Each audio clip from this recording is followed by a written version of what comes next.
Hello, everyone, and welcome to the 11th annual NENC High School Football Media Day. It's outstanding because this is the 11th one that we've done, and it's truly an honor to have all of you here as we get ready to kick off the 2026-27 football season. I'm Clay Mercer, Program Director of WRVS-FM, Elizabeth City State University's official radio station. With me is Jarvis Riddick, and we're excited about what we're going to have here today. Looking forward to bringing the student athletes and the coaches here to preview the upcoming season. This is also an opportunity for us to give you experience with media relations, too, because a lot of you will be playing football outside of high school when you make your way into college. And so we want you all to have that experience in front of the microphone. So we want to thank everybody who is here today. We also want to thank everyone who is watching on our YouTube channel. We appreciate that. Right now, we're going to get things started with a word, an opening from the Chancellor of Elizabeth City State University, Dr. S. Keith Hargrove, Sr.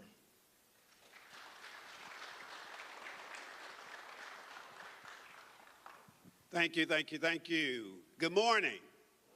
You guys look a little reserved. That's, unusual for a bunch of outstanding athletes. So I want to say to you, when you get on this stage, I want you to pretend or even act like that this is the best experience, awesome, with regard to this media day and how you support your team. So let me just say on behalf of Elizabeth City State University, thank you for being here. Certainly with regard to being here during the summer, the hot summer, and as you get prepared for your season this year. I can reflect, back in the days of being in high school and also an athlete, track star, and what did I get out of that experience, those 4 years being an athlete. And I reflect on that, and I like to, mention that to you as well. So whether you started or didn't get in the game, whatever time you got on the field, on the court, whatever the case may be, as an athlete, in my judgment, I hope that all of you have gotten the skills and opportunity to be more disciplined, obviously to work as a team, and be persistent. Discipline, teamwork, and persistence. I highlight those three things mainly because I strongly encourage all of you, and I know hopefully all of you are, your opportunity to go to college. And there's certainly a lot of different types of colleges, whether it's a community college or a 4-year school. I'm here to say to you, as Chancellor, President of Elizabeth City State University, that all of you find a way to go to college. Junior college, 2-year school, or 4-year school. In my judgment, I think that is the best pathway to provide a platform for you and your livelihood for the rest of your lives. Now, some of you may say, well, I'm not sure what I want to do or choose a major in college, and that's fine, but I'm here to say to you as a parent who have a son who was an athlete at a private school, 4-year starter in football, no choice but to go to college, and now he's a rising senior. He's not playing football at that university now, but I see in him every day discipline, able to work with people in school, and being persistent. And in college, just like as an athlete you're doing now in this upcoming season, your persistence and resilience is key. And you have such amazing coaches, and I see many of you here. I hope you are really receiving the advice that you're getting from them on the field as well as off the field. Second thing is, this is an opportunity, as Mr. Mercer said, that this media platform is a time for you to shine. And so when you come on stage here, unlike what maybe I see right now, I want you to highlight your team and highlight your teammates and yourself, okay? All of you are amazing athletes no matter where you are on the roster. And we as an institution are very, very proud of you for this opportunity for you to be here. Now, as Chancellor, surely I have to give a plug for ECSU, but I'm going to be honest with you because I believe, as I mentioned earlier, I really want all of you to go to college. That's, to me, and hopefully, I'm sure your parents and your coaches, that find a way to do that. Now, ECSU, I think, is an excellent opportunity, and I am excited about our upcoming season and future season, and I hope that you'll at least consider ECSU as an option no matter what position and field you play. But, again, as a high school student athlete, take advantage of everything that you are experiencing while you're in high school. So on that note, I wish you well. Again, when you get on this stage, it's all you. Represent your school, represent your team, represent yourself. This media day is just an opportunity, this type of practice that you can do that, because I know many of you will have that opportunity in the future. So on that note, thank you for being in Viking land. I wish you well. Viking pride, Viking pride, Viking pride. Thank you for being here.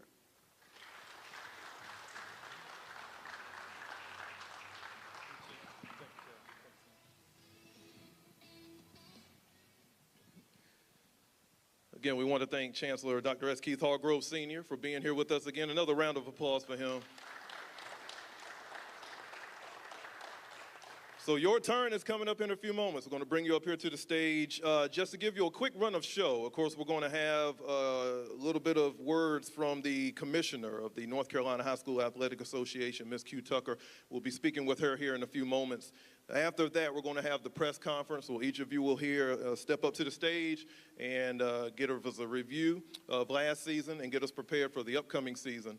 Each team, once you are done here with the press conference, you will make your way over to the IG Live section, and that is an area where we will have an extended interview on Instagram. So everyone who is watching on YouTube, make sure you go over to the WRVS-89.9 Instagram page and get a little bit extra here from today's Media Day event.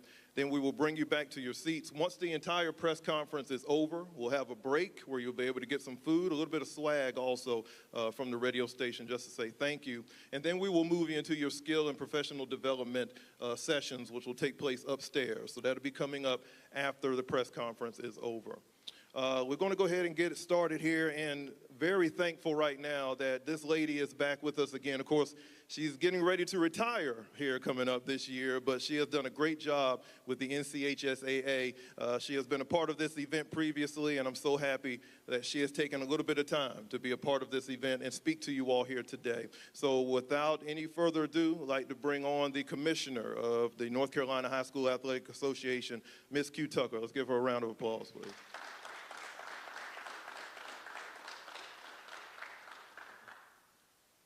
Hello, Commissioner Tucker. How are you? I'm doing great. I hope you all are doing well. Happy to have you again.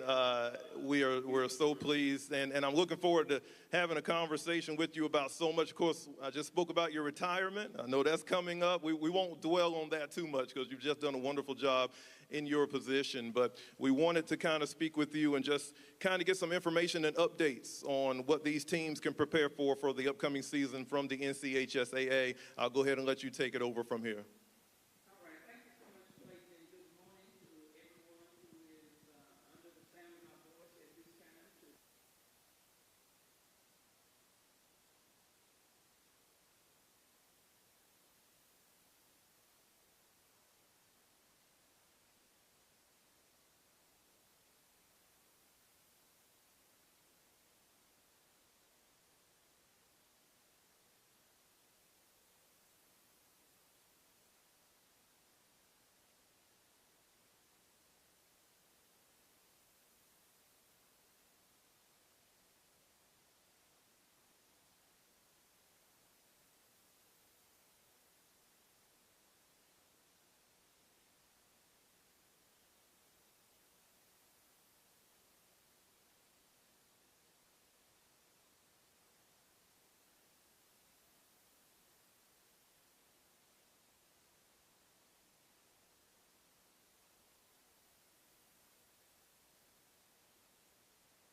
to say what they say.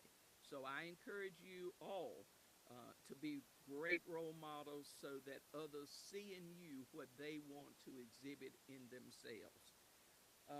The last thing that I would just simply mention as we move forward, and Clayton has already mentioned this, and that is the fact that I am going to be stepping away from the NCHSAA after 35 years.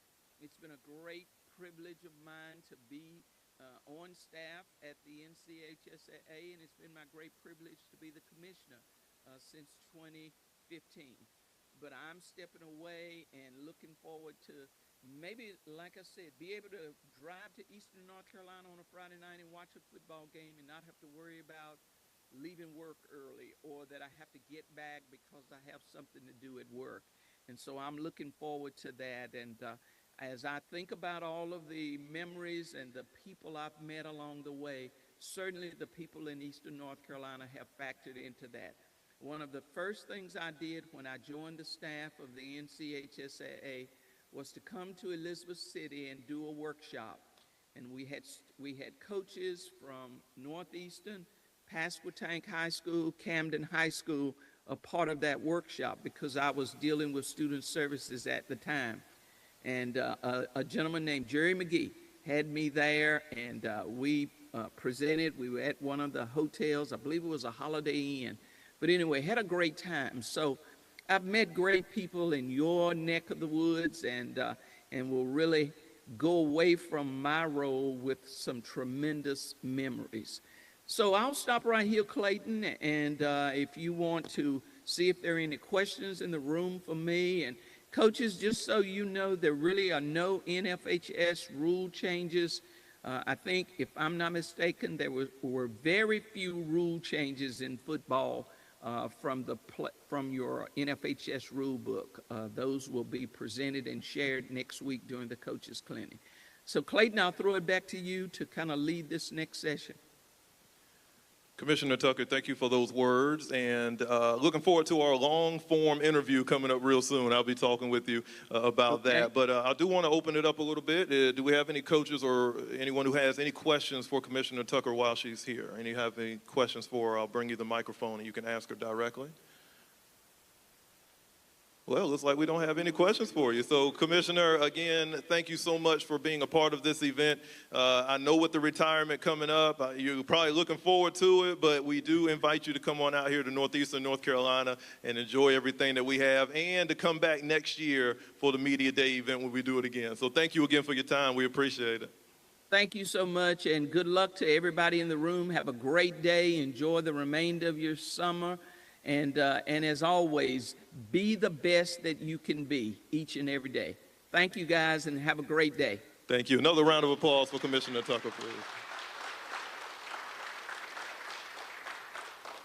All right, well, this is where the fun begins. We're getting ready to bring you up here to this stage, and we're going to have a few questions for you as you get ready to preview the upcoming season. We'd like to start off with Coach Evans and the Camden County Bruins. Let's have a round of applause for them, please.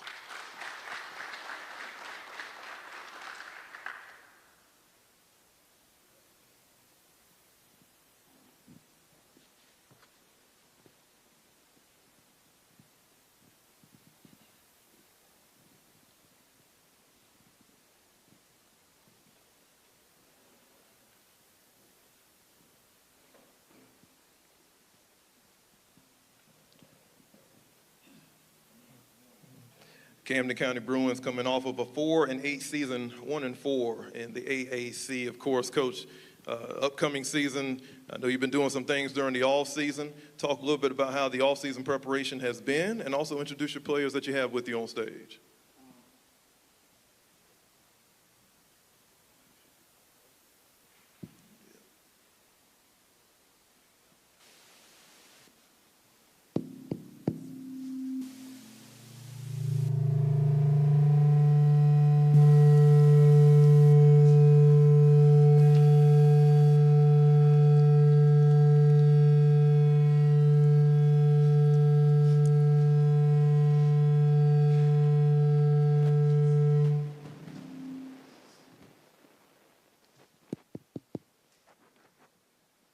All right, we apologize about that. Coach, you may begin. Go ahead.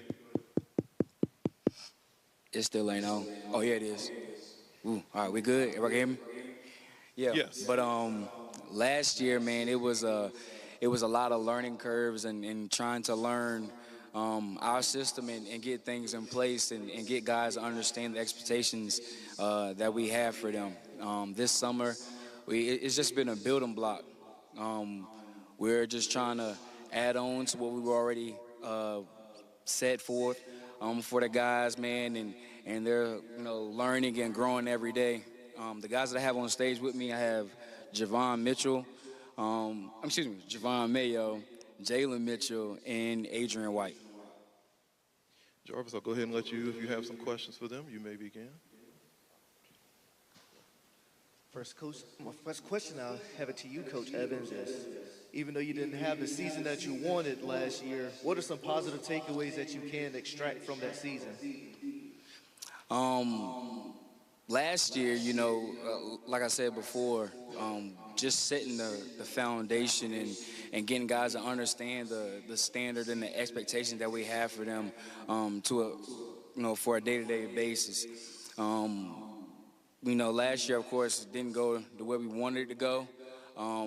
But I do think, the guys grew a lot. We had a lot of young guys in a lot of different spots, so being able to have all the guys coming back for this season coming up and, just watching the development every day is a huge thing going into next season.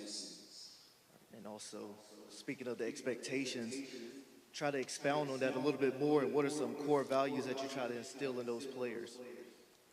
So the core values that we try to give to these guys, man, is being able to handle the adversity, because everybody knows, no game is going to be perfect. You're going to deal with a lot of different things not going your way. So being able to handle adversity, being able to be mentally tough and stay the course and not allow outside things to cause distraction and keep our eyes and keep our focus on the goal at hand. And speaking of adversity as well, that'll bring me to my question with Adrian White. When you do feel that adversity and sometimes you have some turmoil on the team, what's the way that you stay motivated and focused to try to overcome that adversity? The way I stay motivated is my guys, man. All of us together battling, going to war in the game. They keep me up during the hard times. And like Coach always tells us, the game not gonna go how we want to go all the time. We just gotta stay together and just keep pushing forward. I agree with that. And my next question is for you, Jalen Mitchell. As a senior member of one of these teams, what's some advice that you have for some of the younger players that might be listening to the stream right now? What's some advice they could take from you? My advice I would give to them is never bring your team down. Always be positive. And so you see somebody hurting, bring them up. Because when your head go down, their head go down. So always keep your head up. I appreciate that answer. And the last question is for you, Javon Riddick. This season you had about 91 rushing attempts with about 680 yards, averaging about 7.5 yards a carry. What's one way that you prepare before each game?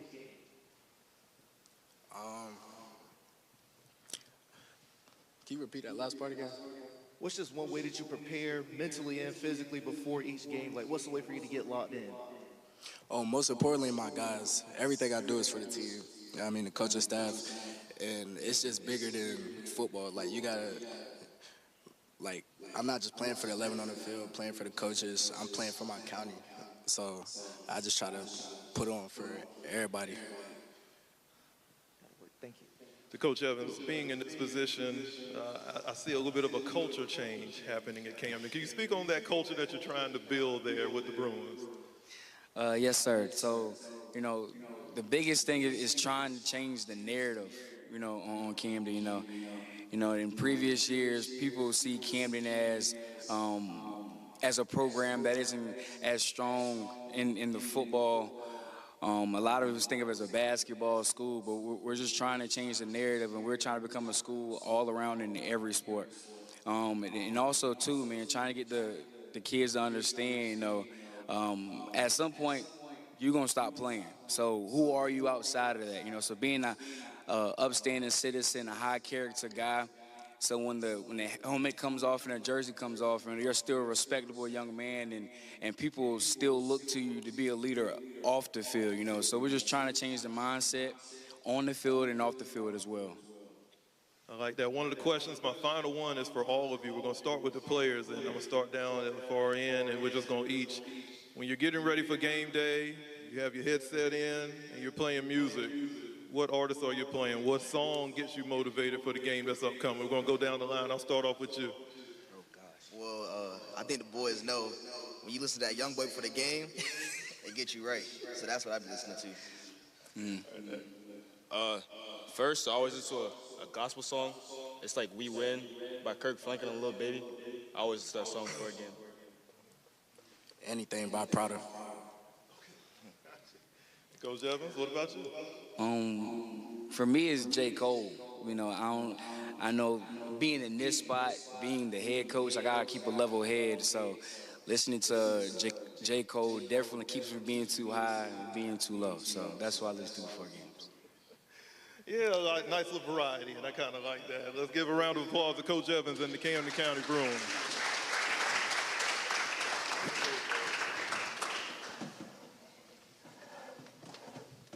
So the Bruins will now make their way over to the Instagram Live section, and they'll be talking to Mr. Jared Bell. Each of you will make your way there and speak with him after you're done here on the stage. So right now we're going to keep it moving. We're going to make our way over to Barco. We're going to bring up Coach DeCastilia and the Currituck County Knights.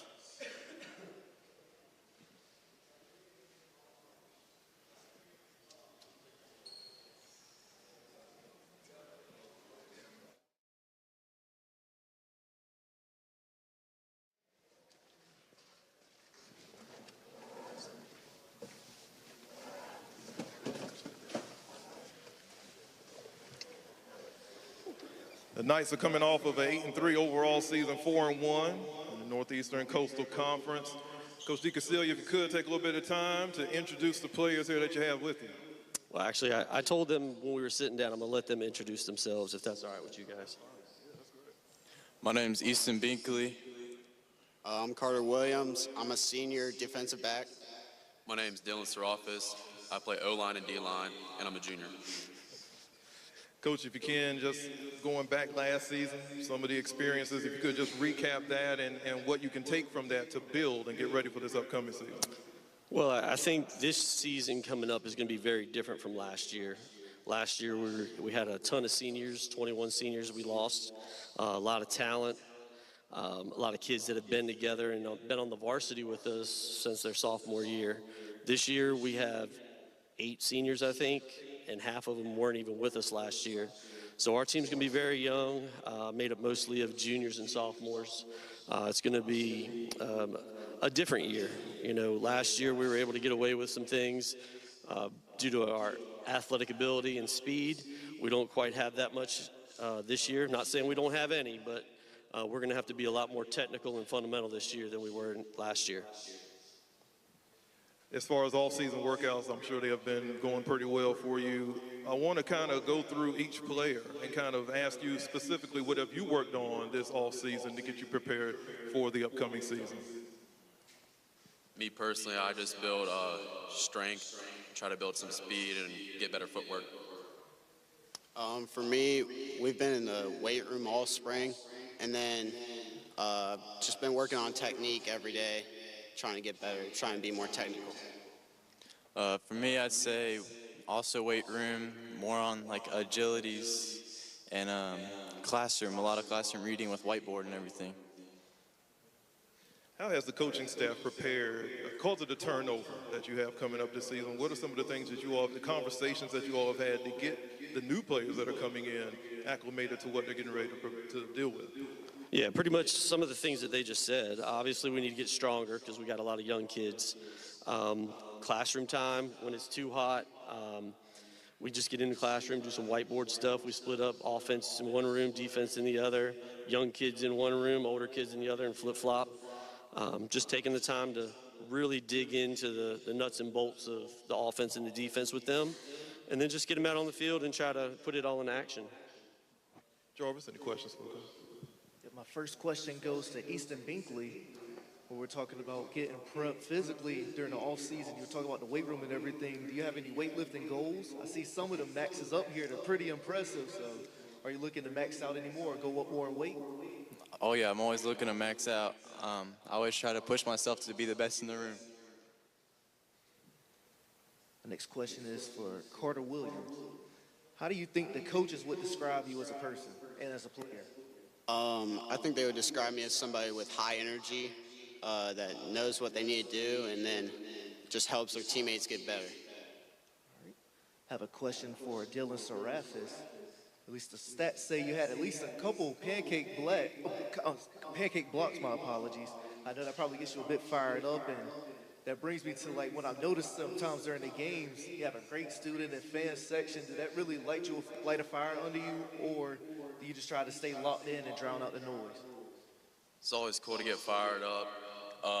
There's not a better feeling than moving someone against their will and then seeing someone score.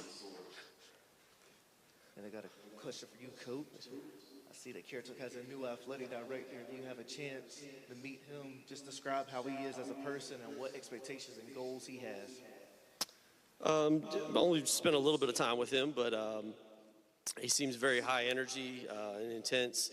And he came out and met with the players, I think it was Monday or Tuesday of this week, talked to them for a good while, and just basically let them know he's there for us and the kids at any time. And so we'll work with him and see how things go throughout the school year. And we're interested to see where we move forward from here and start a new year with him.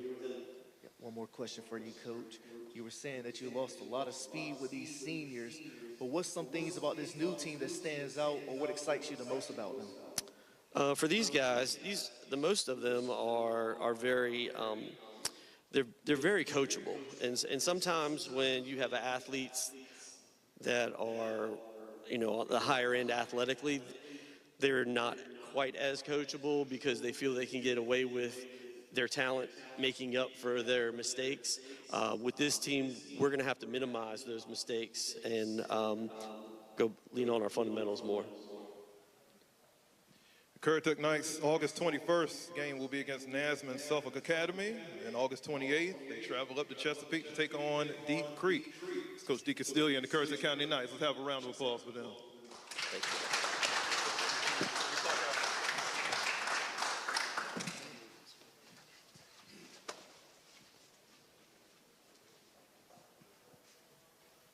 We'd now like to bring to the stage Coach Hoggart and the Aces of Edenton.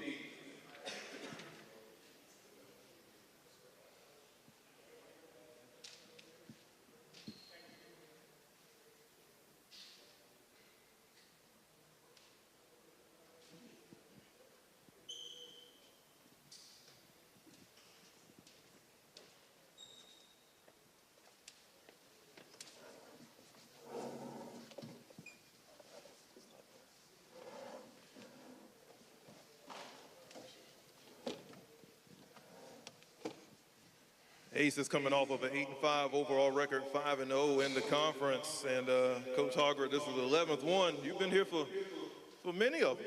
And that's a good thing. I know you always say it's another year, and can I make it to another year? But what is it? Can I make it to the end of it? What is it about these players that kind of keeps you motivated year in and year out, especially the squad that you're bringing in this year? The word that comes to mind off the bat is love. I love our kids. I love the game of football. I love the people that play it, coach it. And so I guess that's why, as old as I am, I keep coming back for the love of the kids in the game. Coach, when you look at the season that you had, obviously a great conference season, target on your back. Obviously, every team that plays you kind of wants to play their best. So is that something you feel like the players are prepared for and looking forward to that challenge game in and game out this upcoming season? What was the question? What was the question? Just having that target on you. Everybody knows when the Aces come to town, they're going to bring their best, and everybody usually steps up a little bit when they play. I don't know about it. There's two teams playing, both of them want to win. And, hopefully the one that makes the least mistakes ends up winning. I don't care who it is, whatever teams they are, the scoreboard at the end, each one's trying to have the most points at the end of it. Coach, if you could take a little bit of time, we can have the players introduce themselves here today. Yeah, we got JoJo Soto, DJ Sutton, and Mason Byron. Jarvis? Start my first question off with you, Coach. Of course, the new school opened up in January, but they're still doing some more renovation. How has it been just trying to get these players prepared while dealing with those renovations simultaneously? You know, our administration did an outstanding job as far as all our kids' academic classes were across the street while the new school was being built. Really, for us, athletic-wise, the gym and the weight room and the field house and all that stuff stayed intact. The field house is still intact and will continue to be intact. We lost the gym after they had the other gym built. So athletically, it really wasn't hard for us as coaches. It was harder for the kids having to get from one place to the other, but our administration did a wonderful job of making that happen. And to just expound off a little bit more about the success from last season, you ended that off going on a winning streak and winning the conference. Is the team using that as a foundation to build upon this season? And if so, how are they carrying that momentum forward? You know, it was a strange season. We started out 0-4, which was difficult. But first of all, with that, we played some really good football teams during that stretch. And then for something new out of my 40-year career, we turned the ball over 27 times in those 4 games. And you can't beat the Salvation Army turning it over 27 times. So we cleaned that up a little bit as we went along, and hopefully we can continue to keep the ball in our hands instead of the other team. Yeah, but then like you just said, you had a 40-year coaching career, but you spent quite a bit of time in Edenton now. So if you want to, just name some of your best moments from being the A's, if you can. Oh my God, I can't remember yesterday. Well, you know, I get both my sons played quarterback for us over the years that I've been at Edenton. That's special for, you know, a high school coach to be able to coach his kids. I'm glad I wasn't their position coach, and they probably are too. But that was neat. Coming back home, you know, I was raised in Bertie County, and I was gone for 30 years and came back home, and that was pretty special to get back out on the Albemarle Sound. But the kids over the 12 years getting ready to start the 12th year have been amazing. You know, coming from Richmond County, where there's 200 kids playing football, 3 teams, 22 coaches, you have the opportunity to get a lot closer with the numbers of kids that you have at a smaller school. And that's been special over the last 12 years. Now, a question for the player, Mason Byron, as well. I know we talk about Aces Pride a lot in Edenton, so what does it mean to have Aces Pride to you? I mean, it's very special. We had 2 away playoff games last year, and just seeing the crowd that we brawled up there was just special to me. Let's have a question for you, Josiah Soto. You have a great group of coaches around you to be able to make you better, so what's one of the best pieces of advice that they've ever gave you? Can you repeat that again? What's one of the best pieces of advice that a coach gave you? Oh, man, just keep working. There were so many times where I just wanted to give up, but this guy right here, he kept me where I'm supposed to be, so that's what I'm grateful for. And also a question for you, DJ Sutton, as one of the running backs on this team who's had some success. Also wanted to give a little bit of credit to the offensive line and tell us how important them and some of the receivers who block, how important they are to the scheme of Coach Hoggard and Coach Matt Brinson in the offensive scheme that they want to run. Can you repeat that? How important is the offensive line and the blocking that you get for the offensive scheme of Coach Hoggard and also Coach Brinson as well on the offense? I think the blocking was very good. You know, they blocked the right people, you know, hit the hole, make sure I get to the touchdown. So, Coach, I'm going to come back with a nice, fun question here to finish this one off. And it's a question that I asked earlier. I'd like to know what it takes to what do you do to get motivated for each game as you're in the locker room getting ready to come out there and when you're on the field? what are some of the music that you're playing? I always like to hear the music selection. So we'll start from the far end. What are you playing in your ear to get you hyped up for the game? I usually don't play nothing. I go in the weight room for the game. I put it pitch black dark, and I'll go to sleep. An underground rapper, Baby Stay Down. Young boy. It's an interesting question. Our seniors get to pick the warm-up songs, and the old coach gets one. And it ain't hard to pick which one of those that I get to pick.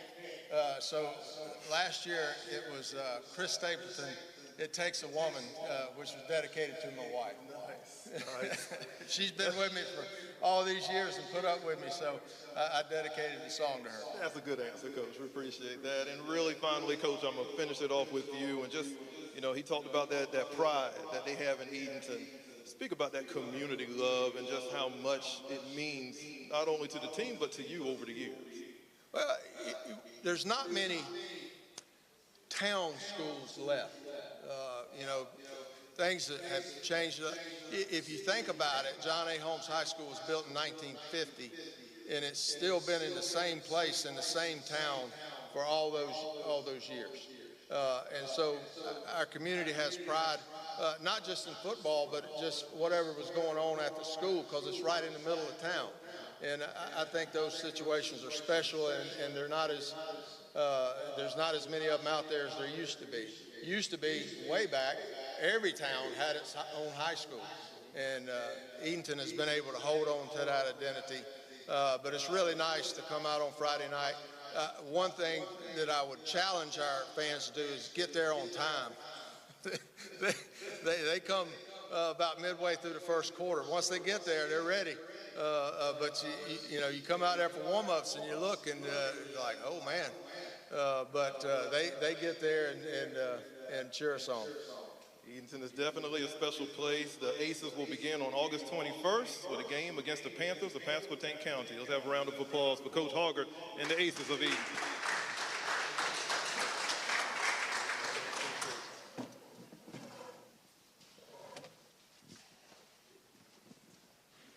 I'd like to take a little bit of time and encourage everyone who is watching on our YouTube channel to jump into the chat. If you have some questions for the teams, the players, and the coaches, we will give those questions to them while they're up here on stage. So please present your questions there on the stage. So right now, we'd like to bring up Coach Riddick and the Red Barons of Gates County.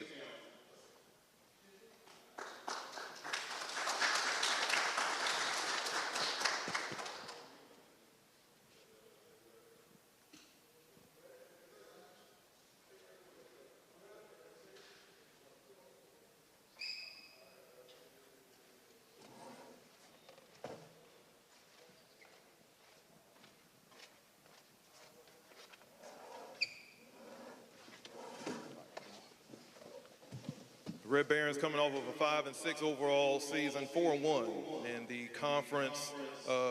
Coach, if you could take a little bit of time to introduce the players that you have with you. First, I would like to give honor to my Lord and Savior, Jesus Christ, for allowing us to be here today. I would like to introduce themselves. My name is Aiden Jordan. I'm a runner. My name is Robert Baker. I'm a linebacker. My name's Cameron Lee. I'm a receiver and a nickel. Coach, I know you don't want to give away too many secrets for this upcoming season, but can teams, when they play, expect anything new, or, you know, especially with all the newness, obviously, that's over there at Gates, anything that they can expect that you're bringing to the table as the coach of the team? Previously being with the team, they already knew me, know who I am. So I'm just trying to instill in them, bring out leadership in these guys. All of these guys right here, they're used to leading by example. Just trying to get them to be more outspoken, be more vocal. Robert Baker, probably the most vocal that I have right now, but my other two guys are great leaders as well in the locker room and on the field as well. Jarvis. To just go further upon that as well, like you said, you want them to be great men. So what expectations and what goals do you want these players to have off the field? Holding each other accountable off the field is just as important as on the field. If we can't handle what we can do in the classroom, outside of school as well, all those things can hinder your eligibility on the field as well. So holding each other accountable, and we've been talking about being a brotherhood and staying as one. And last season when you look at the record, not the start that you wanted into the season. So without giving away too much, how have you been preparing this team to be able to have a stronger start at the beginning of the football year? Just kind of reminding them how we started last year. Last year, most of our practices that we had, the focus that we had, we kind of knew how the next game would go by the way that we practiced. So kind of instilling that into them now, that the way you practice will dictate the game on Friday night. Absolutely, and my question goes to you now, Aiden Jordan. Individually, you rushed for about 1,700 yards and had about 15 touchdowns. So when you look at what you did last season from an individual perspective, what's some things that you can take away from it? Like, what's some positives and what's some negatives from last season? The negatives was I really wasn't following my blocks. I could have had way more yards. The positive is I trusted my teammates and led me into the right way. Without my linemen, I wouldn't have been able to get all those yards. Definitely heavy on the trust part, and that brings me to my next question with you now, Robert Baker. What some traits or characteristics will this team need or already have to be successful? You said some characteristics? Yeah, characteristics or traits. For our team, I feel like characteristics that we would need would be having to trust each other and be able to build each other up. Everything comes from off the field as more as on the field. So I feel like as long as we be there for each other off the field and when it's off the field and build a relationship, everything's going to translate to on the field to make us better. And my question goes to you, Cameron Lee. What was the moment in your life or an event that made you passionate or take an interest in football? Well, really, it hasn't really been no event. I always been interested in football ever since I was young, but I ain't started playing till the 8th grade because my mom was scared for me to play. But ever since I've been playing, I've been having fun. I had a mother that was worried about me too, so I understand that too. Thank you all for the question. Coach, moving up into this position, who are some of the people that have helped you in your time and that have helped prepare you for what's to come this season? It's been many people that surround me, the coaches I have now. I have Coach Bond, Coach Ballard in the back as well. Coach Biggie has always also been very respectful, but also let me know that he's still there to help if I need it. Other coaches as well. I've talked to coaches that are in here as well. I spoke to Coach Moore. Just soaking up knowledge and just trying to get some new experiences and things like that. To the players, I'm going to ask you a question too, as far as what do you do to get hyped up for the game? I don't know if you listen to music, do you hit the weight room? What is it you do to get prepared for each game? I listen to music. I try to stay in a calm state of mind, so I play some Brent, but I'm a big YB fan. I just be getting excited to play, and I'll use my energy and translate that to everybody else. I'll listen and I'm already hyped. Coach, any music that comes to mind that you play as you're getting ready for the game? I'm just a lover of music, so I listen to music anyway, but I'll just stay ready to go. I don't let the music fuel me, so. Well, they will start the season August 21st against the Bears of Hertford County. That is the Gates County Red Barons. Let's have a round of applause for them.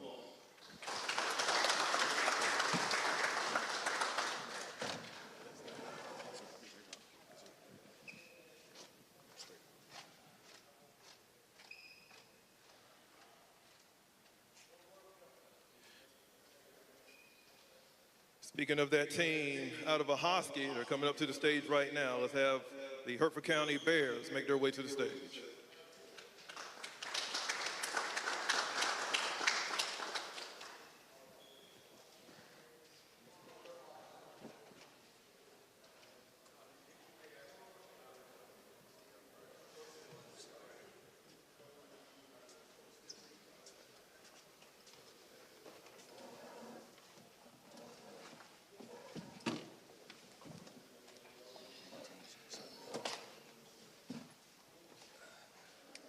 Bears coming off of a 6-6 overall, 2-3 conference season. Coach, if you could take a little bit of time to just recap some of the moments from last season, and especially those moments that you feel you can build on to get prepared for this season. All right. Before we start, I want to say I'm Coach Gallen. I do want to introduce everybody. Go ahead and start at the end. My name is Rucker Nixon, quarterback. I'm a senior. Charles Ure, class of 2027, interior offensive lineman. Chase Everett, senior edge rusher. Rusher. I do want to definitely say last year was a true stepping stone for our program. 2 years ago was one of our worst years. So far, I think we went from 4-7. Last year we were 6-6. Building upon next year, it gives us a stability. This upcoming year, I think we have 16 upcoming seniors, 16 seniors, but that's even great because our freshman class coming in is already well developed. Last year gave us a lot of knowledge as a staff. It built a lot of culture as a team, and I think that's what we needed for this upcoming year. I guess you could say adversity is something that you all have dealt with, and over there in the Husky, they expect top-notch football. How much of a pressure is that when you have that community who expects excellence every season? Oh man, you would think everybody is a coach in Herbert County. We are a very traditional school. We got high expectations. We have a very tough conference. If you let that stuff get to you, you're going to crack under pressure. You got to be well developed and make sure that you can speak well if you want to hold a position over there.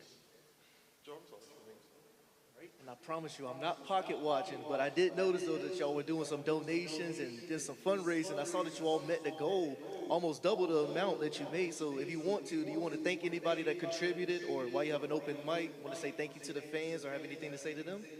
Yes, I don't know if any teams looked out. We did do a sponsorship donation, looking for new uniforms, equipment, and everything for our facility. Like I said, we are tradition, so a lot of our equipment is also traditionally and old. So thank you to the fans, families, and any other teams that helped out in that event. Questions goes out to you, Rucker Nixon. Talk about just the team chemistry and morale right now and how the confidence of the team is doing at the moment. We doing good. I just been working with my receivers every day and all my skilled players. And my offensive linemen here, they work with their guys. And we just building energy and just nothing but positivity. And then my question's for you, Chase Everett. It says, now you excel not only on the football field, but also in the classroom as well. So what's some dreams and aspirations that you have in the future post-graduation that's not related to football? I plan on becoming an anesthesiologist. I like that a lot for you getting into the medical field, and also for you, Charles Ewer. What have you seen from this current roster so far that you've liked the most, or what's really stood out to this team so far? The thing that stood out to me the most is the discipline, the will to want it, actually want to win this season, go out, show their heart out, and I love that. Coach, if you could talk a little bit again more about the community support that you receive from that area and just kind of how important it is for this team to feel that community support year in and year out. Even though our community is a tough audience, I will say they support us 110% every day. We have people to come out and actually maintain our facilities for us. We have, I say 20 coaches, it's only 10 of us, but the other ones, when I say they support, the businesses support. We do community service projects weekly, monthly, so that is something great. They're going to give us a hard time. They have high expectations on and off the field. We want them to want more for us, so we thank them, and they're going to support everything we do. To the players, obviously, it's a team game, but I know you have some individual goals for yourself. So if you could, I'm going to go down the line. What are some of the individual goals you have that you want to achieve before this next upcoming season ends? My personal goal is I want to have like the most passing yards in the state this year and touchdowns. That's about it. This year, a goal for me, I would like to win. For me, it's just like doubling my production. I had 7.5 sacks last year, so like 14 and 15, that would do it for me. I'm going to come back to you because you said a word of what you want to do after you leave high school. It's not football related. I don't know what that was. So if you could say it again and explain, and explain kind of what that is. So I'm going into anesthesia. So I'm going to administer anesthesia. Yes, sir. So the Bears will begin the season August 21st at Gates County. So have a round of applause for the Hereford County Bears.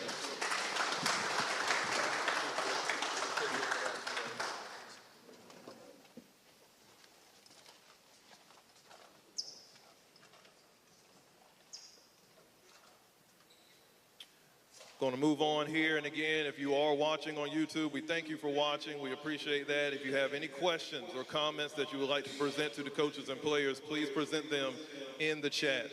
Right now, we bring up the Gators of Martin County.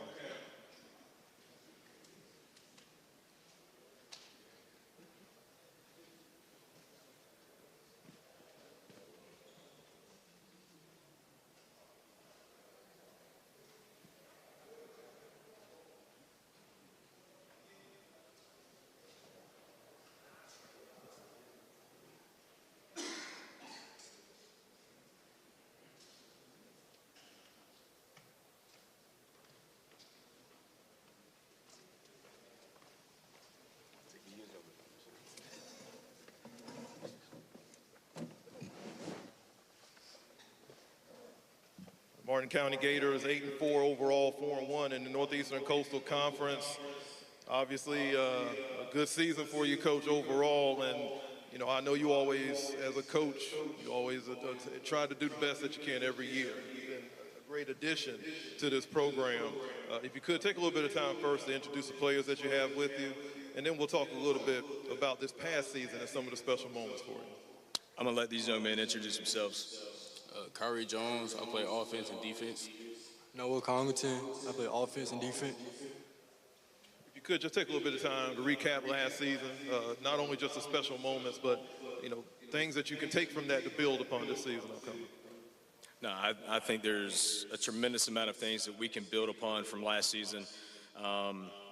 First and foremost, I'm appreciative to the community for giving me the opportunity to come in to Martin County and the Williamston community, as well as our Robertsonville, West End community. Also importantly, I appreciate our guys. Being able to buy into the philosophy that we wanted, the change in culture.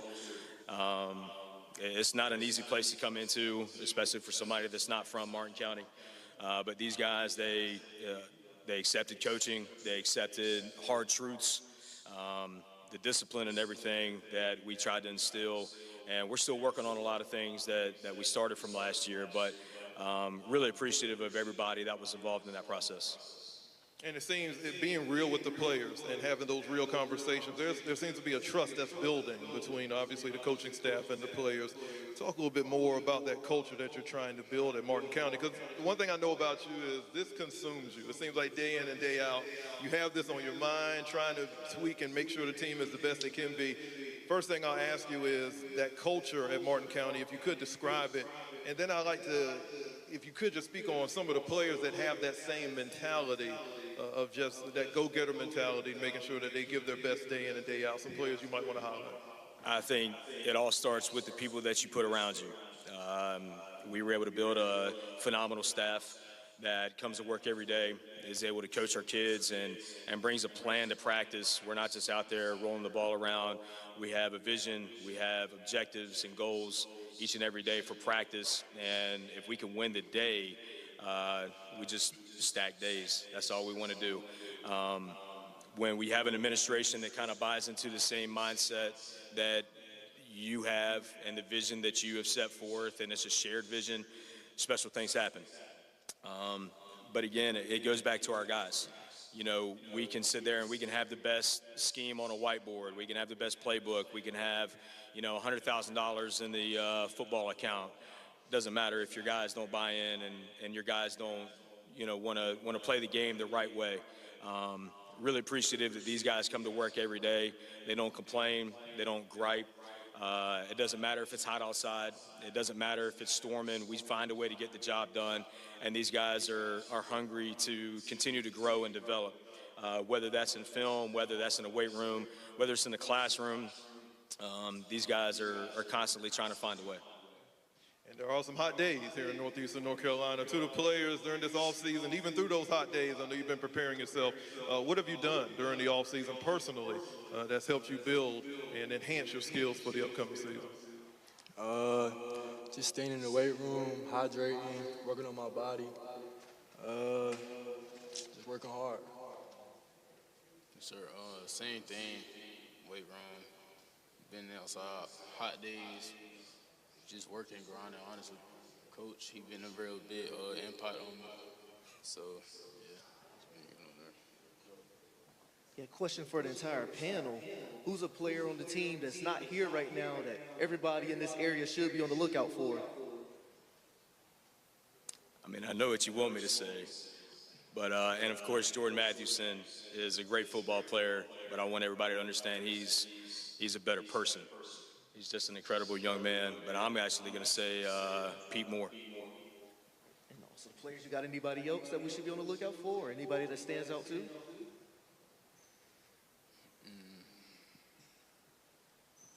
Whole team, honestly, I ain't gonna lie.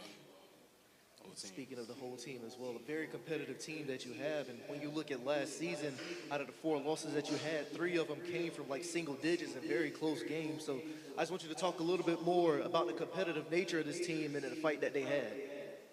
Yeah, I mean, our guys aren't going to stop.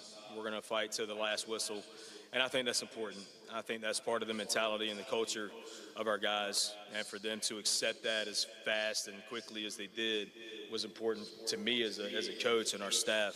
But as a coach, I go back and I reflect. We did lose 3 games by single digits. And so, you know, you kind of question yourself, what could you have done differently? And that's something that we have to work on as a staff and just try to give us more of a competitive advantage to finish stronger in those games. And also, while we're talking about reflecting as well, a bit of a question for you, Coach. If you had to give yourself a letter grade on how you coach and how you performed last season, what would that grade be? C, maybe. I don't know. It's all on how you gauge it. If you're going wins and losses, if you're going, you know, team buy-in, if you're going through discipline, there's so many different aspects of the game and the team that you're always going to reflect on. You know, you keep asking everybody what they listen to before a game, and I'm the weird guy that sits in the hallway by myself and just making sure my play call sheet and everything is straight, and I'm not going to, you know, mess up, and I'm just mentally playing through all these different scenarios in my head in all 3 phases of the game. So, you know, to give myself a grade is kind of a crazy question, but I'm always gonna stay humble and continue to work and just say C's average, I guess. There's always a lot of room for improvement. Yeah, I think some people give you a higher grade. Coach, I'm going to come to you in a moment, but to the players, you always look for inspiration, and sometimes you look in the professional NFL area, some players that inspire you. So I'm going to come down the line, and just the person that comes to mind that you look at in the professional leagues that you kind of pattern yourself after, or you just take a lot of motivation from. Are there some players that you look up to? Jeremiah Smith. What is it about him? His route running, everything for real. Creed Humphrey, he a center on the Kansas City Chiefs. I really just be studying his plays and how he move off the ball and stuff as soon as he snaps. Actually, speaking of too, the Kansas City Chiefs, you got a favorite NFL team, or is it the Chiefs, or you got somebody else? It's favorite team, yeah. I'm a bandwagon. You got a favorite team as well? Chiefs. As a Chargers fan, that hurts you a little bit. I'm sure it does. Coach, I'll come to you in the coaching ranks. Who are some of the coaches, past, present, that you've looked up to that have inspired you to be the coach that you are today? Wow, that's an incredible question. You know, going into year 22, which is wild to think about, I've been blessed to surround myself with a lot of really good role model coaches growing up. It's all started as a player, Curry Tuck, with Coach Donnie Simpson, Hall of Famer, and then joining the coaching ranks, just surrounding myself with great, impactful people and having the opportunity to work with and against some incredible coaches, both at the high school and the collegiate level. You know, any coach that I've worked with along the way, I try to learn something and put it in my toolbox. So that's this past season, for instance, was a major necessity for me. I'm glad I had the background that we did to be able to change our offense from week 1 to week 2. We literally changed our offense in 3 days, which is unheard of, but our guys were able to pick up the torch and run with it, and it wound up being highly successful for us the rest of the season. The Gators will start the season on September 4th at Hunt. Let's have a round of applause for the Martin County Gators.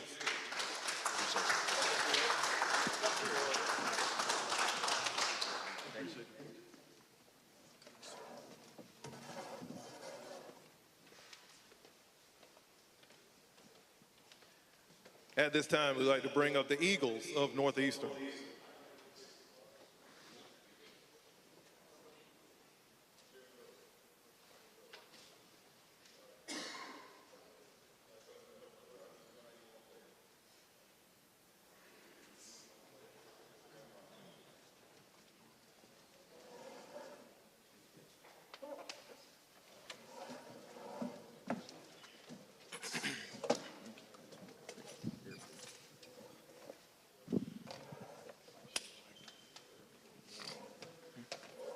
Northeastern Eagles coming off of a 9-4 overall record, 3-2 in the Northeastern Coastal Conference. Head coach Antonio Moore. Coach, if you could give actually the players may want to introduce themselves. I'll go down the line and introduce yourself to everyone. Kyle Williams, 2027, O-line, D-line. DeMar McNeil, running back, linebacker. Zach Ishman, senior quarterback. Coach, when you look at last season, obviously not up to the standard of you and not up to the standard of the Eagles. It's not what you want to do. So when you look at last season, just kind of recap that a little bit, some of the challenges that the team faced and what you can build upon to get ready for this upcoming season. Well, that's interesting that you said not to the standard. We were 9-4. I mean, you know, that's a pretty decent year.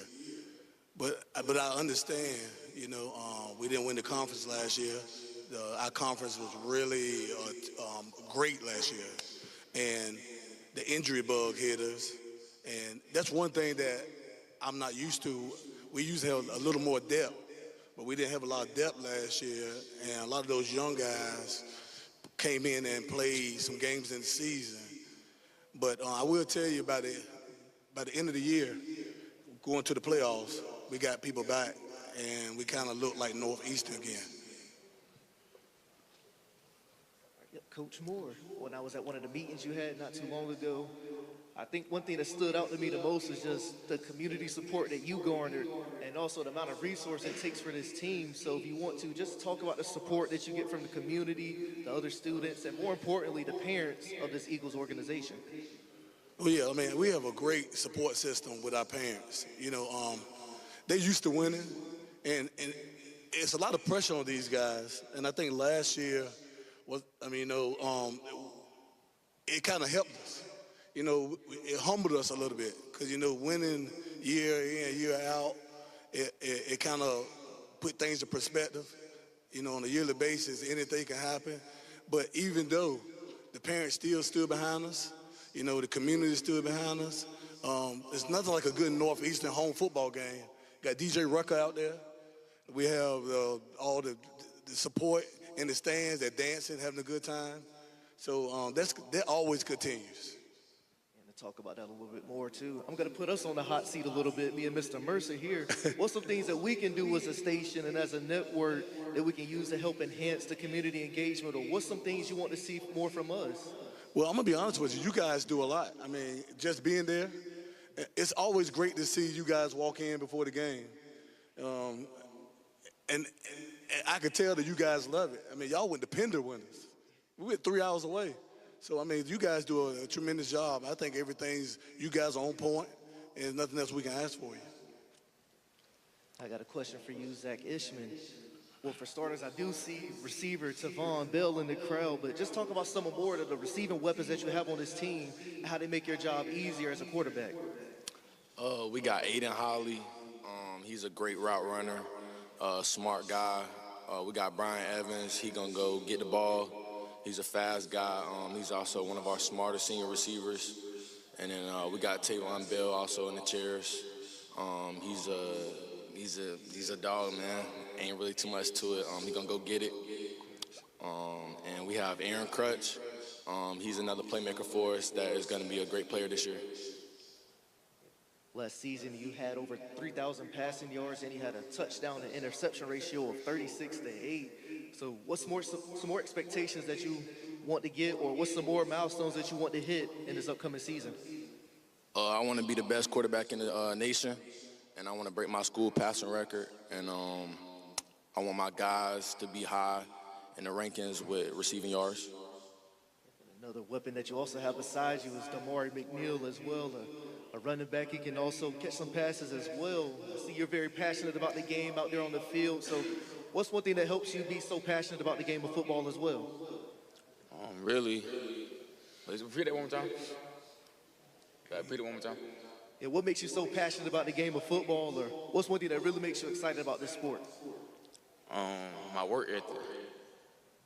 And I see you also did it on the defensive end too, so we see what you can do on the offensive end. What's some goals that you have for yourself on the defensive side on the ball as well? Just being leader in tackles and reading the offense. Also, I got a question for you, Mikal Williams, as well. Of course, the main thing you want to do is contribute to a state championship as well, but what's some other impacts that you want to make on this team, or what's one mark you want to make on this Northeastern High School before you graduate? Be a better leader, help me just get tighter with my teammates, get stronger, developing my techniques, and let coaches coach me better without getting no attitude. Also got one more question for you, Coach Moore, as well. Of course, these players get in a lot of college offers as well, but as a coach who helps develop these players and turn them into great fine men as well, what's that feeling that you get when you see these players playing on the next level? Like I see you have quite a few players play for Johnson C. Smith, also Elizabeth City State as well, and other colleges around the area. Well, I just want to develop a work ethic. You know, after football, these guys have had to go on the job, and they're going to have to please their bosses and wanting to be just as good in that job situation as the football situation. And it does feel good to get up on a Saturday and be able to pick which game you want to go to and go see your guys play. And it means that they listened to you when they was in school and they took it seriously. And not just that, they getting a chance for an education so they can compete with the real world once they get out.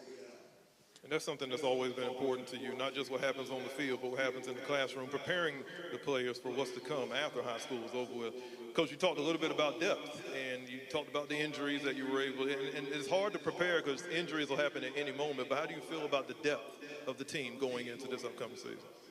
Well, I got 17 starters coming back, and a lot of those guys last year played. Then I got a couple of JV kids that been with us the whole summer. So our depth is where it needs to be right now. We had to prepare for this summer. We've been doing something different this year. During the summer, we've been doing a lot of player development, just in case. You know, as coaches, we talked about earlier that we make mistakes also. And last year, that was a mistake I made. I was just depending on main guys, and second and third string guys didn't really get an opportunity. This year, we went to FCA camp. I took my JV team. We had to leave the last day and go to East Carolina, our varsity team. So our JV team finished the schedule at FCA. So we're not gonna get caught like that again. And again, I like to tell these guys, you know, y'all guys been doing a remarkable job this year. And any of the guys that's watching, those guys out there, that's why I brought those guys, because, you know, you got to kind of give kids flowers. And these guys are just one of the top leaders on the team.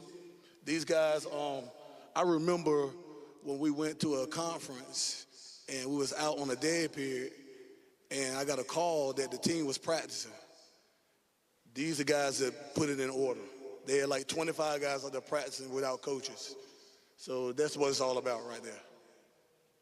Got one more of a fun question as well with everything that they're building around here as well. Saw myself gaining a couple pounds eating at some of the places here. Luckily, I managed to stop it a little bit and lost a bit of it, but I know you try to watch what you eat before the game, but it's a question for the players and you, Coach Moore, but after the game, what you like to dine on after a game is over? Well, shoot, probably like some Bojangles or Cookout. Same as well, Cookout. Yeah, Cookout. I cook out the main answer. It's unbelievable to me. I asked this question earlier, and this will be my final one for the players, and I'm going to come to you too, Coach. But what are some of the players that you all look up to, that you all kind of admire, and you kind of aspire to be similar to them, whether that's college or professional? We'll start at the end. LeBron James, his work ethic and longevity, still being able to average 20 points per game at 41 years old. Christian McCaffrey. What is it about him? The way he just prepares himself for games, for life. I'm sorry, what was the question? Oh, a player that you look up to and aspire to be similar to, somebody that inspires you. I say Patrick Mahomes, his electric ability, and his ability to make off-platform throws. And Coach, I'm gonna come back to you here for the final one.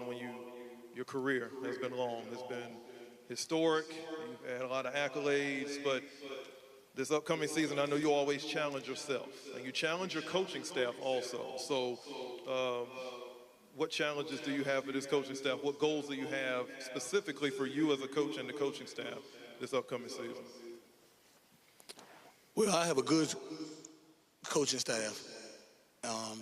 Those guys put a lot of time in, but I challenge them this year. Well, I'm a leader, and I try to lead them to put in the time I do. So I challenge them this year to everyone feel like they're the head coach. They're the head coach. When I leave, I want it to be the same way. I want the kids to respect them the same way. Because, you know, you never know on a day-to-day, you don't know if you're going to be here or not. We're blessed to wake up this morning. So if I'm not here tomorrow, I'm not here next week, if I'm not here forever anymore, you know, I challenge them to be the same way. Well, we definitely thank you for your support over the years, Coach, and no question about it, the Eagles will begin August 21st against Bertie. Let's have a round of applause for the Northeastern Eagles.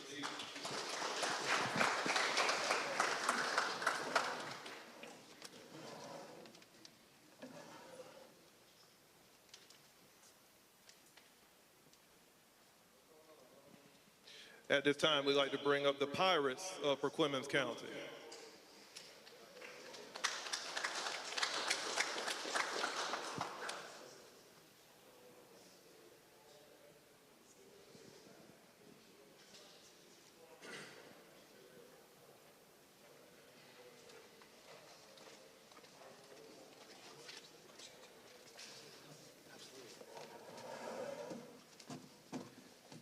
Pirates coming off of a 5-6 overall season, 2-3 in the AAC. Coach, if you could take a little bit of time, and the players may want to introduce themselves. Who do you have with you here today?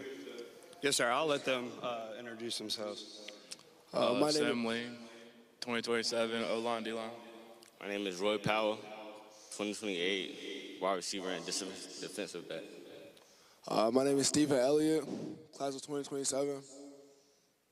Coach, you're no stranger. You're a veteran of this Media Day event, so thank you again for your support coming in here year in and year out. Just an opening statement from you, recapping last season and just kind of the experience that your team had. Yeah, it really feels like there was a lot left on the table. You know, big point of emphasis for us going into this year was consistency, whether it be summer attendance, spring attendance, really every phase of our program. I think that's something that really hurt us last year, guys playing other sports in the spring, but also a lot of the sports carrying over into the summer. I think that really hurt us. So, you know, the goal, well, the expectation, the standard that we've created was not met last year. That's the reality of the situation. So we've leaned on these three guys as well as three other members of our leadership council that we created to make sure that we're back to meeting the standard and the expectation that have been built by these three guys. You know, we have a big group of seniors, not so much numbers, but guys who have produced for us for 4 years now. Steve and Sam have been 4-year starters, and you know, really relying on them and a couple others to make sure that we get back to that standard. I got a question for you too as well, Coach. So I talked about this with Coach Moore just then as well, but I see some of your players also had some opportunities to be able to play on the next level in college. How do you like that for them, and what's that feeling you get as well when players under your tutelage are able to play on the next level? It's a blessing, you know, to be able to be a small part of their football journey and helping to put them in a position to go on to college and meet their goals of playing college football. You know, we've been blessed since we got here, going into 5 years now, where we've been able to put 12 kids in college to play football. You know, I don't know the last time that happened to Perquimans, but really at the end of the day, it comes down to the players, right? You know, they did everything that we've asked them to do. They've put themselves in this position. You know, we are just blessed to be part of the journey.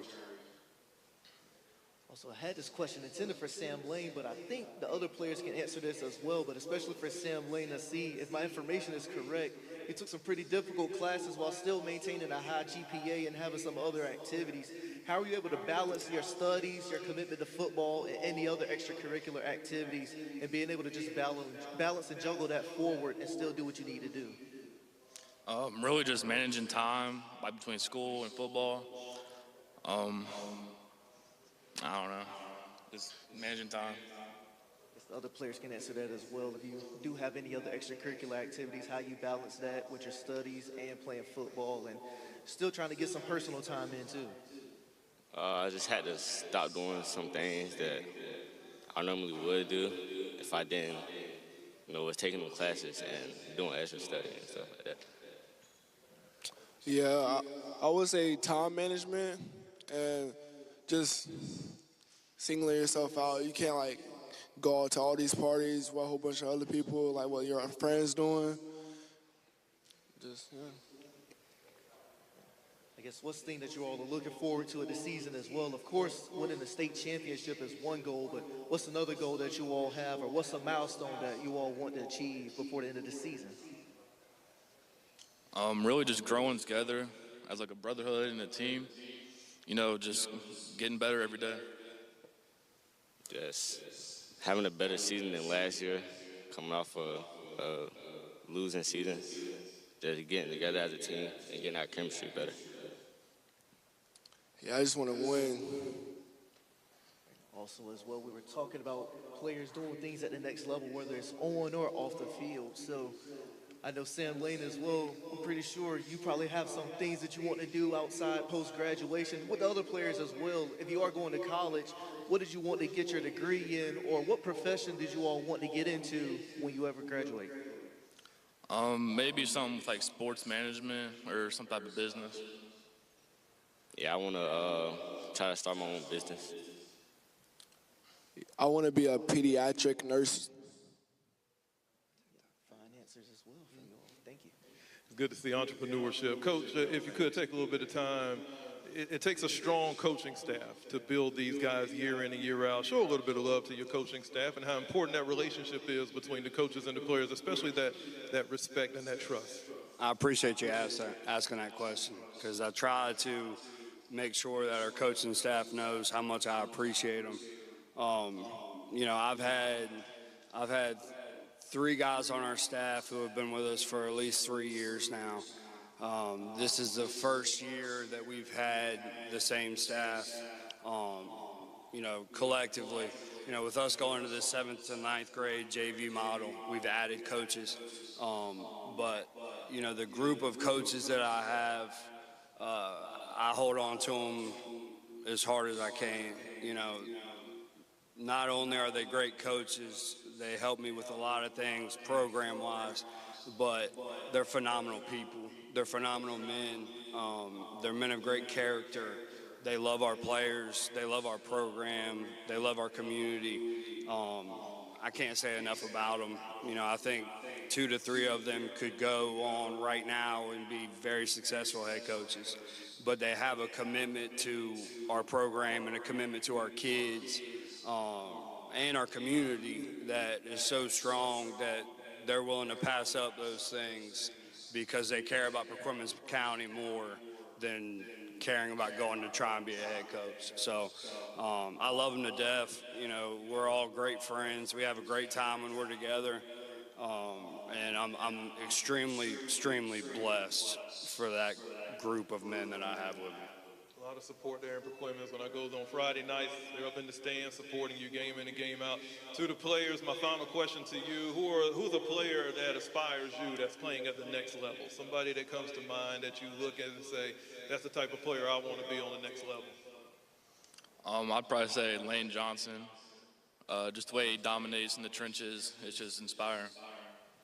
I say LeBron James, seeing how hard he works, and you know, he just seeing how hard he works for it. I would say Tim Tebow. Even though we don't play the same position, I like his work ethic. I love that. Again, the Pirates will begin the season August 21st against First Flight. Let's have a round of applause for Pacoima County.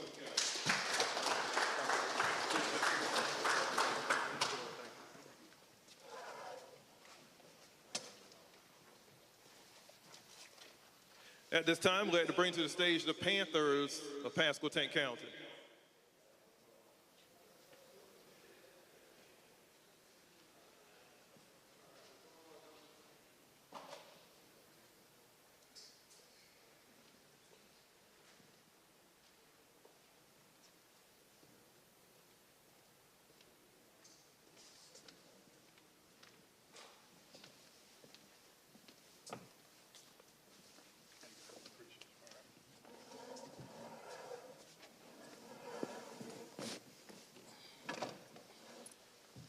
Panthers coming off of a strong 8-4 overall season, 2-3 in the conference. Coach, if you could, and actually before you introduce, I'm sure I'd like to have the players introduce themselves. Who do we have here on stage with us today? My name is Trent Whitby. I'm a receiver and a safety at Pasquotank. Josiah Bennett, senior, quarterback. Jamari Brown, linebacker, running back. Coach. Senior. Senior, yep. Coach, when we look at what you're building, there is a culture that you're building at the Panthers also. And speak a little bit about that. And was last season kind of a true example of the program that you're trying to build there? I could tell there was athletes at Pasquotank before I got there. There's athletes in the area. They just needed a coach and a coaching staff to believe in them. I did a great job of assembling the coaching staff. One of my assistant coaches, Javon Taylor, is here today. He's an offensive line coach, run game coordinator. He's been with Pasquotank probably 15 to 20 years. They needed a coaching staff that would believe them. We're going to be there for these guys to help develop them into adults. It's bigger than football what we're doing with our program. We had a phenomenal year last year. We had a lot of community support, and we'll continue to build on the foundation that we created last year. Coach White, when you look at last season, some of the losses that you had were decided by 2 possessions or less. So what have you been keying on this season so that the team can be on the winning side of some of those close situations? Yeah, you would start off with the losses. Huh? Let me get to the positive stuff. No, it's okay. You're right. We did have several games that were close losses. And you could ask my guys, you can ask everybody. I've been coaching for a while. We're going to evaluate every play, not just the result of the game, because you win or lose based on which team makes the least amount of mistakes. You heard another coach say the same thing earlier. So we see on the scoreboard 1 point, but you go back and take a look at each individual play, each individual matchup, and you coach those things. That's how you get better from year to year out. We can't bring any points from last year. They can't bring any points from last year. So you're right, those games were close, but when you take a look at the film, were they close? So you're right. Mentally, you can use that to build on next year, but we're coaching every interaction with our young men moving forward. And then I'll put us back in the heat seat as well. And I'm also putting the university on the hot seat too. So being that you're in Elizabeth City and this is where we're the most based out of, what would be some things that you want to see from WRVS or the university itself, ways we could just boost the engagement between us and Paschal Tank football, or some things that we could do to benefit the players? Well, I think you guys are doing a great job, but I definitely feel that inviting us on campus to different activities, making sure that the community feels like they're a part of what's going on the campus, I think that'll definitely assist in getting people to university, because I don't think they realize what type of a gem that ECSU is in the northeastern part of the state. Got a question for all three players now. So, what has Coach White done to make you better as a player and as a person overall? Coach has helped me a lot. From the start that he got here, he made sure that our discipline went up. He made sure that we always doing what we're supposed to be doing. He really made it clear to all the players that it was a Sonic, one of the two. Used to be one of the places that stayed open the latest too. Yeah. Coach, with your experience overall, you talked about some of those mentors, whether it was on the field or off. I want to focus really on the coaching side of things. Who were some of the coaches that you have looked up to that have inspired you to become the coach that you are today? It would be difficult to name names, to be honest with you. There were so many coaches, and my high school coach was a phenomenal coach. I played at two different universities, and both of those coaching staffs, I can take a look at the coaches that were on those staffs that are, great coaches now. My high school coach, Kurt Newsom, phenomenal job in Virginia athletics. Coached at James Madison, coached at Virginia Tech. My first college coach, Gordy Combs, and coach that recruited me out of high school, Mike Loxley. He's a head coach at Maryland. Phenomenal staff there. At Hampton University, Joe Taylor, in the Hall of Fame, and a host of coaches. Coach Parham, Coach Lee, Coach Rose, there's a bunch of Coach Wright. Those coaches were at Hampton, and that's kind of how I got an opportunity to come to coach college ball. I came down here to ECSU because my college coach, Coach Wright, was at Hampton University and offered me a job to come to ECSU to coach college ball. And so, like a whole bunch of coaches. Coach Hill was a coach at Hampton University. He hired me to coach at Morgan State. He's now at Georgia Tech now, working in the coaching program down there. So I've had a bunch of coaches. And just like I said, I'm sure I've missed a few of them here or there, but they taught me football, but they also taught me the game of life. And I owe it to these guys to represent what they taught me. To the players, final question. Going back to the music side, what do you all listen to just before the game begins to get you hyped up? I ain't even got a certain artist or a certain song. It's just whatever I walk into the locker room and I'm suiting up, whatever the guys are playing, and most of the time it ain't even words. It's just enough bass that's it's just a vibe. It's a feeling that you get when you walk in the locker room to suit up. So, yeah, whatever the guys is playing. Along with what he said, the boys usually get us right in the locker room. But aside from that, I usually like to sit in my car and just meditate, listening to calming music. Yeah, the guys play in the locker room, so it's just we play the songs together. So we all choose a song, different songs. So who's usually the main person in the locker room that's usually in control of the alts or in control of playing the music? Either me or my teammate Nasir Durham, or the other one back there, Nehemiah Herbert. Coach, final question for you. Your coaching staff, again, it's so important to have those people around you that you can trust. What are some of the challenges that you are giving to your coaching staff this upcoming season that you want to achieve? To be honest with you, we hold each other accountable.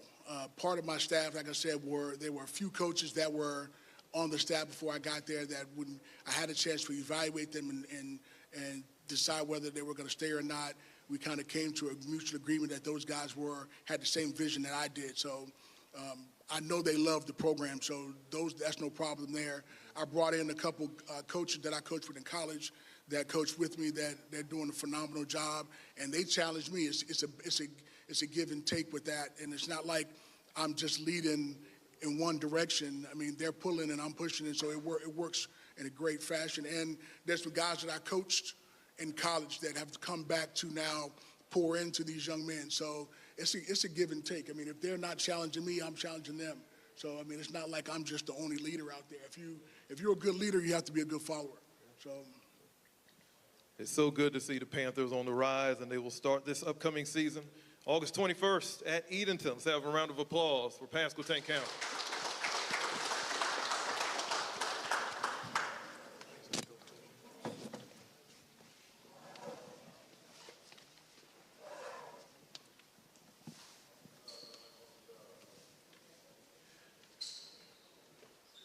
At this time, we would like to bring up the Panthers of Washington County.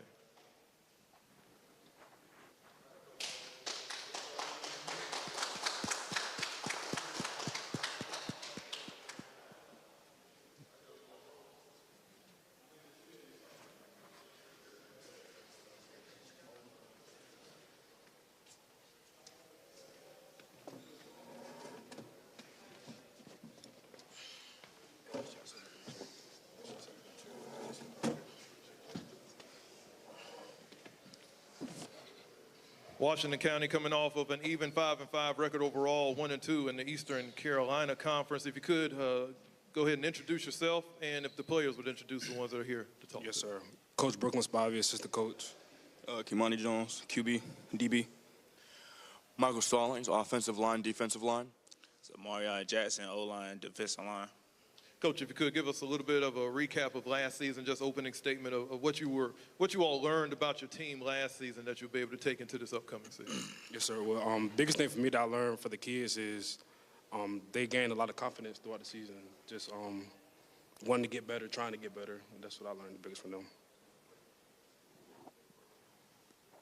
So, Coach, I guess, what have you noticed from this team that stands out for you so far, and what gets you the most excited about this current roster of guys that you have at the moment? I would say their chemistry. They definitely a tight-knit group of guys. They're always together on the field, off the field, so that's what I like the most. And I guess, yep, this question is for the players, and I guess, Coach, you can answer it too if it helped you as well. I guess I want to go away from the professional athletes and the celebrities this time. What's somebody or some people in your personal life that's helped shape you become the person that you are today, or somebody that you look up to? I probably have to say my brother. You know, he was always a #1 supporter and pushed me through all my goals. So, yeah. Definitely my parents, especially my mama. She's definitely been a great help. My father, too, he's right out here. But they've definitely been a great help through struggles, mental and physical. Through my struggle through the football season with most of my body giving out over the summer. But definitely my parents. I'll say my mom, you know, seeing her get up, work every day. It's like, why can't I? So. And also as well, like you can see sometimes as a student and as an athlete at times, life can get stressful or you can get overloaded with a lot of stuff. What's some things you do to try to wind down in your personal time there?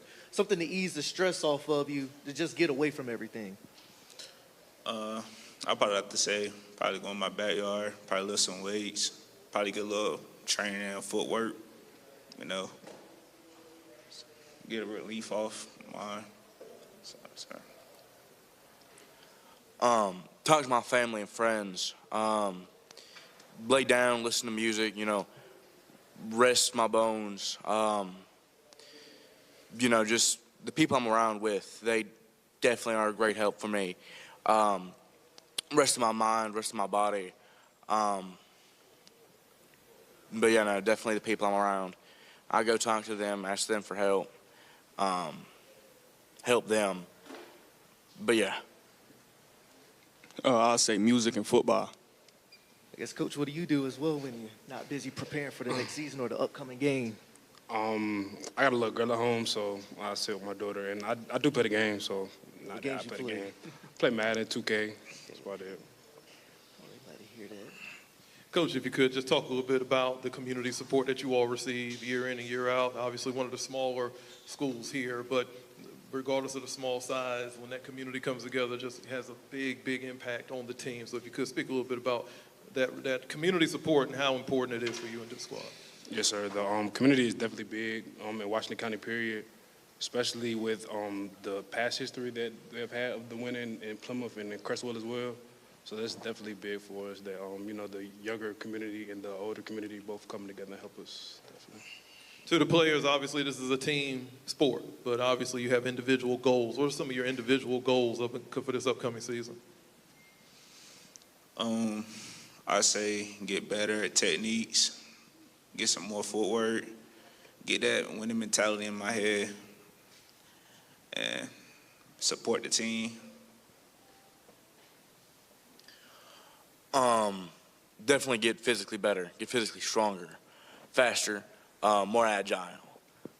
But above all else, more knowledge, especially of the game, but also in general. I'll say some of my goals is improving as a player, improving as a leader, and yeah. And I guess if football isn't the end game for you all, if that's not what you all aspire to be, what's something that you want to do once you graduate, or what do you really aspire to be in life, or what career, what professions do you want to take on? I'd probably say I'll be a mechanic. That's a great job. Yeah. I would like to go to MIT and get a PhD in robotics and engineering. But if that doesn't work out, definitely some heavy in, mental usage, not physical usage. I'll say go to school, get into sports medicine, possibly become an athletic trainer or something. Yeah, got a lot of ambition. The Panthers will begin the season August 21st at Northeastern. Let's have a round of applause for the Washington County Panthers.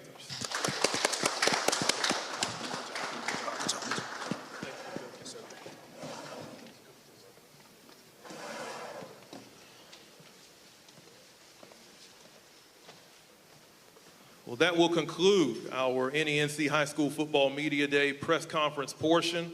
We thank you all for joining us on YouTube as well as on Instagram Live. We have a few other videos and photos that will be available on our Facebook as well as on our Instagram, so make sure you follow us there for all of that. We also want to thank our friends over at Wawa for sponsoring here today, Wawa here of Elizabeth City. We truly appreciate your support for sponsoring and providing meals for these athletes. We look forward to the season. Good luck to every team that stepped up to this stage. Northeastern North Carolina, it's all about football. It's going to be a great year, and we thank you all for joining us here today. For Jarvis Riddick, for the entire department of the ECSU Radio and Television Services, I'm Clay Mercer. We'll see you next time for the NENC High School Football Media Day. Have a good one.